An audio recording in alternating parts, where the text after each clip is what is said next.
Selama 5 tahun saya mengajar golongan yang lebih dewasa daripada saya, yang mana mereka ini berumur 50 hingga ke 80 tahun. Bukan mudah ya, kita orang yang muda nak mengajar orang yang lebih tua. Jadi, daripada 5 tahun tu, ini adalah perkara yang saya belajar sepanjang 5 tahun ni. Tapi bukan ni saja, ada banyak lagi. Tapi untuk video kali ini, saya kongsikan 3 perkara dulu. Assalamualaikum warahmatullahi wabarakatuh. Untuk kita sebagai orang muda nak mengajar orang yang lebih dewasa daripada kita, orang yang lebih tua daripada kita, bukan perkara yang mudah. Kita semua biasa dengar kata-kata orang dewasa apa? Kami makan garam lagi banyak pada hampa. Jadi ni antara kata-kata yang membuatkan bila kita nak sampaikan ilmu kepada orang yang lebih dewasa daripada kita, kita akan ada rasa penuh bersalah, rasa insecure, rasa tak mampu, rasa kita tak boleh buat benda ni. Tapi sebenarnya ia tak mustahil. Sebab dengan teknik yang betul, dengan cara yang betul, insya-Allah kita boleh menyampaikan ilmu kepada golongan yang lebih dewasa daripada kita. Antara perkara yang paling ditakuti oleh seorang guru yang muda, seorang guru yang umur lebih rendah daripada orang yang dia mengajar ialah bila berhadapan dengan pelajar yang banyak tanya. Pernah tak anda lalui fasa yang macam ni? Bila nak mengajar sesuatu kepada orang dewasa, ada beberapa orang pelajar, dia tak ramai. Kadang-kadang dalam satu kelas yang ada 20 orang, seorang ataupun 2 orang tu dia banyak tanya betul dalam kelas. Tanya benda ni, tanya benda tu, kadang-kadang tanya benda yang tak ada langsung kaitan dengan apa yang kita nak mengajar tu. Kadang-kadang kan, bila kita di dalam kedudukan macam tu, kita mudah untuk rasa, pakcik ni nak test kita ke? Makcik ni nak test kita ke? Kita mudah untuk rasa macam tu. Bila datangnya rasa macam tu, seterusnya kita akan mula rasa confident kita makin turun. Sebab kita dah mula rasa terancam ada di depan tu. Kita mula rasa macam kedudukan kita semakin goyah bila dengan soalan-soalan yang banyak tu. Tapi kan satu tips yang kalian perlu tahu, satu yang saya boleh katakan sebagai observation saya, berdasarkan pemerhatian saya, sebenarnya golongan-golongan yang banyak tanya dekat dalam kelas ni, mereka bukan nak test kita pun. Saya tak tolak kemungkinan ada dalam ramai-ramai yang buat benda tu, dia sebenarnya memang nak test kita. Tapi yang saya jumpa, alhamdulillah, ramai-ramai ni yang banyak tanya ni, mereka sebenarnya memang nak belajar. Sebab tu mereka banyak tanya. Bukan mereka nak test pun. Mereka memang nak belajar, sebab tu mereka banyak tanya. Alhamdulillah, bila kita dapat handle situasi tu dengan baik, kita dapat handle persoalan-persoalan tu dengan baik. Handle persoalan dengan baik maksudnya bukan sekadar kita dapat jawab setiap soalan yang mereka tanya. Sebab kita pun tak tahu semua benda, betul? Handle soalan yang baik ni ialah bila diajukan soalan, kita tak gabra, kita uruskan dia dengan tenang. Contohnya macam ni. Terima kasih pakcik atas soalan tu. Saya pun terfikir juga macam tu. Tapi itulah, minta maaf, saya belum ada lagi jawapan tentang benda ni. Saya cuba rujuk. Nanti kalau saya dapat jawapan, saya kongsikan balik. Contohnya macam tu. Sebab tak semua benda kita tahu. Tapi kalau benda-benda yang kita tahu pun, kita cuba untuk jawab secara berhemah. Macam mana cara untuk jawab secara berhemah pada benda-benda yang kita dah tahu? Kadang-kadang cara kita jawab salah. Contoh salah macam mana? Dia tanya soalan kan? Lepas tu kita terus jawab. Macam mana ya? Kita terus jawab. Sebenarnya tu tak cantik. Pelajar tu, dia akan rasa macam kita kurang menghargai soalan dia. Dia akan rasa macam kita kurang untuk cuba memahami apa sebenarnya yang dia nak tahu. Bila kita immediately, kita segerakan jawapan tersebut. So, cara dia macam ni.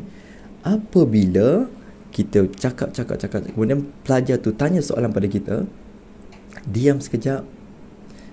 Walaupun kita dah ada jawapan, buat berfikir, kemudian baru tanya. Bukan baru tanya, baru jawab soalan tersebut.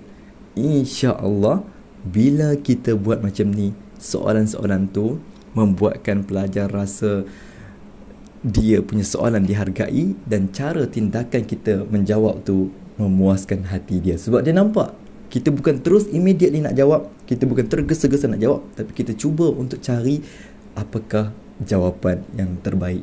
So, tips dia ialah diam dulu, kemudian baru jawab. Tu situasi yang pertama yang saya belajar. Yang kedua pula, apabila kita mengajar golongan dewasa ni, satu benda yang best ialah mereka suka didengari. Kadang-kadang sebagai guru, sebagai tenaga pengajar, kita nampak semakin banyak kita bercakap, tambah-tambah kita yang muda-muda ni lah, semakin banyak kita bercakap, semakin banyak kita memberi ilmu, pelajar-pelajar tu akan lebih gembira untuk ada dalam kelas tu, akan lebih rasa seronok untuk ada dalam kelas tu, rasa puas macam-macam dapat dalam kelas tu. Tapi tak semestinya, bukan itu sahaja yang mereka nak. Tapi ada masa kita buka juga peluang untuk mereka bercakap. Semakin banyak peluang mereka bercakap dalam satu-satu kelas tu, semakin lama mereka rasa nak terus belajar di dalam kelas itu. Oh, ni rahsia yang sangat-sangat special. Tambah-tambah kalau kita mengajar tu untuk satu sesi pengajian yang one to one, lagilah kita kena cari peluang untuk menyebabkan mereka banyak bercakap, mereka bercerita tentang pengalaman mereka, mereka bercerita tentang diri mereka. Sebab orang dewasa ini, mereka sangat hargai anak-anak muda yang nak dengar kata-kata daripada mereka, yang nak mendengar perkongsian pengalaman daripada mereka, yang nak mendengar segala perkara-perkara yang mereka tahu untuk mereka kongsikan dalam kelas. Sebab daripada itu, bila kita mendengar, menampakkan yang kita menghargai ilmu dan juga pengalaman mereka. Itu yang kedua. Yang ketiga, kadang-kadang bila kita mengajar ni, kita syok sendiri. Ini satu penyakit yang sangat-sangat bahaya. Syok sendiri tu macam mana? Katakanlah kita mengajar ilmu agama, kita balik daripada Mesir, duduk 10 tahun, 15 tahun dekat Mesir. Dan waktu tu, bila kita balik, kita membawa segerombolan, sejambak dan seapa-apa yang berkaitan dengan ilmu yang sangat-sangat banyak. 30 kitab kita dah khatam di Mesir sana, contoh. Kemudian, bila kita nak sampaikan kepada pelajar, kita kena fahami apa yang pelajar tu perlu sebenarnya. Katakanlah kita nak mengajar ilmu Al-Quran pada pelajar tu, dia orang yang tak kenal huruf, tak kenal segala hukum tajwid, dan kita orang yang bukan sekadar kenal huruf, kenal hukum tajwid. Untuk setiap hukum tajwid kita tahu setiap pendapat ulama tentang hukum tajwid tersebut, sejarah diturunkan ayat tersebut, kita tahu juga perbezaan bacaan qiraat yang ada, macam-macam, mendalam kita punya ilmu ni. Dan silapnya kita bila kita nak sampaikan ikut apa yang kita tahu, bukan apa yang mereka perlu, benda tu dia jadi tak match.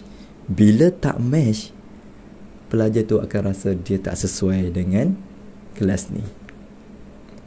Sebab tu penting untuk sampaikan apa yang mereka perlu tahu mengikut tahap mereka pada ketika itu, bukan sampaikan apa yang kita tahu. Jadi, saya harapkan perkongsian saya kali ini membawa manfaat kepada anda. Terima kasih kerana mendengar daripada awal sehingga akhir. Moga-moga sedikit benda lah yang saya kongsikan ini anda amalkan, dan moga-moga ia menjadi satu pahala yang berterusan untuk saya. Sekian saja daripada saya untuk kali ini. InsyaAllah kita jumpa dalam video akan datang. Terima kasih.